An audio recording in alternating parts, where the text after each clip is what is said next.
Hello everyone, welcome to Dr. Obi's Garden. In this video, I'll take you through the entire process of regrowing store-bought pineapples using the top to produce a non-ending supply of delicious fruits so you don't have to buy pineapples ever again. The tips I'll be sharing can help you to grow and harvest pineapples fast. I'll also share what to do after harvesting your first pineapple so you can get more pineapple fruit from one plant. Let's get to it. The first step to regrowing a pineapple from the crown is to select the right pineapple at the store or market. Choose your favorite variety or a mixture of different varieties, but make sure to select fruits with large fresh crowns such as these. Avoid those with small or short crowns like this one. Once you bring the pineapple home, cut or break off the crown as shown. Then, pull out some of the lower leaves at the bottom of the crown and trim off any extra fruit attached at the bottom and let it cure in a cool, dry place overnight. Curing reduces pathogen attack. After curing, place the bottom of the pineapple top over a cup or bottom half of a plastic bottle filled with water. You can place these on a kitchen counter or windowsill for at least 9 days. You can change the water after every 3 days or just top it off with more water when the level goes down. Once the roots have grown appreciably, as seen here, you can transplant into the soil. First, fill a bucket or container with well-draining soil. Water it well and let excess water drain from holes created at the bottom of the bucket. Once the soil settles, create a hole deep enough to cover the roots and the entire bottom of the pineapple top. Plant the pineapple crown as shown.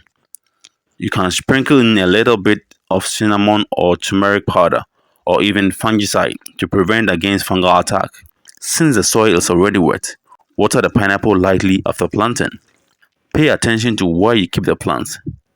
Make sure you keep them in a place where they can obtain maximum sunlight. If you want them to grow and mature faster, make sure that they can get extra light during the night by placing them under a source of light such as a security light that comes on in the night. 1 week after planting, you can sprinkle and mix in a couple handfuls of balanced compound fertilizer. A fertilizer that is high in nitrogen will also work great.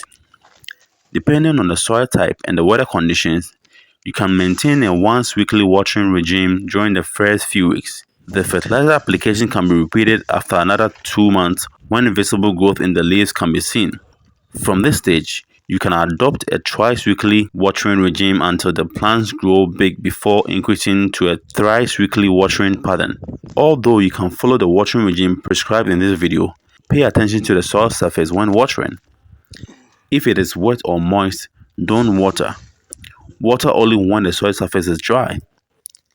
The fertilizer application should be repeated every 2 months for the next 4 months. 7 months after planting, you can switch to application of foliar fertilizer using potassium nitrate at a rate of 1.2 grams per liter at a monthly interval. This promotes flowering and fruit development. Foliar fertilizer should be applied early in the morning or later in the day when the stomata are open. By 8 months after planting, some of the plants will initiate flowering by growing buds right in the center of the plant, as you can see in your shot. These will grow quickly with elongated stalks within another month after planting, just like these. At this stage, any plant that have not flowered should be forced to flower. This can be done by dropping a piece of calcium carbide in the middle or center of the plant and pouring a little water over it, which will cause it to produce acetylene gas to induce flowering. I have more detailed videos about this method and other methods for forcing pineapples to flower. Check them out with the links in the description box. Note that the time for flowering given here is typical of warm or tropical climates. This may vary depending on variety and where you live. However, if the plants have grown big and attain at least 30 leaves but has not started flowering, you should induce it to flower. You can use the method described previously in this video or any method shown in my other videos. About 1 month after the flower induction treatment, flowers will begin to form on those plants with the treatment. The plants which flowered earlier would have started forming the fruits. This is around 10 months after planting. Once the stalks become elongated, the actual flowers will begin to open and form fruit. Here is a fun fact about pineapples. A single pineapple fruit that we eat is actually a collection of fruits that have been fused together.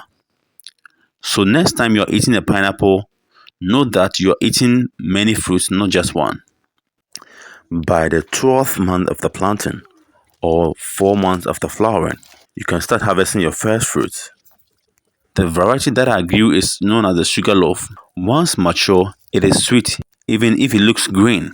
However, for most other varieties, it is best for them to ripen fully before you harvest. Note that for some varieties, once the fruit grows big, it will begin to fall over, so you have to prop it up against the wall or let it lie on adjacent plants just like I've done. After about 14 months, the final batch of fruit can be harvested. For a never-ending supply of pineapples, it is best to start the pineapple with about 6 plants, just as I've done. Once you harvest the fruit, if the plant has many slips just like this one, you have to wait for about a month for the slip to grow big, usually about 30 centimeters, before they can be used to start new plants. These will give you more supply of pineapples. Once the slips have been harvested, the stalk should be cut down low to stimulate suckers to start growing if some have not already started to grow. For varieties that do not produce slips, they will produce suckers. Some of the suckers can be removed and replanted in a new container for more pineapple harvest. Regardless of the variety, once the suckers start growing, about 1 or 2 suckers, especially those close to the soil surface, should be left on the mother plant to grow into big plants and produce new fruits like the one in your shot. You have to keep watering and fertilizing the mother plant after harvesting the first fruit to guarantee a second harvest of fruit from the same plant. The same fertilizer regime used for the initial plant can be used for all. The good thing is that the second fruit from the mother plant and the slips or suckers replanted usually take a shorter time to grow and mature. If the mother plant is not looking healthy after the first harvest, you should discard it and start a new plant since it cannot produce a good second harvest. Once the slips and the mother plant start bearing fruits, the cycle will continue, and thus you can have a truly never-ending supply of pineapples, so you don't have to ever buy pineapples again. These pineapple fruits were grown from slips that were obtained from one of the pineapple plants that was harvested early on in this video. So indeed, you can have a truly unending supply of pineapple fruits if you follow the steps outlined in this video. That is all for now. Thanks for watching. If you found this video useful, like and share it so that more people will benefit from it. Check out our pineapple playlist for more useful tips on growing pineapples. Until then, it's adios.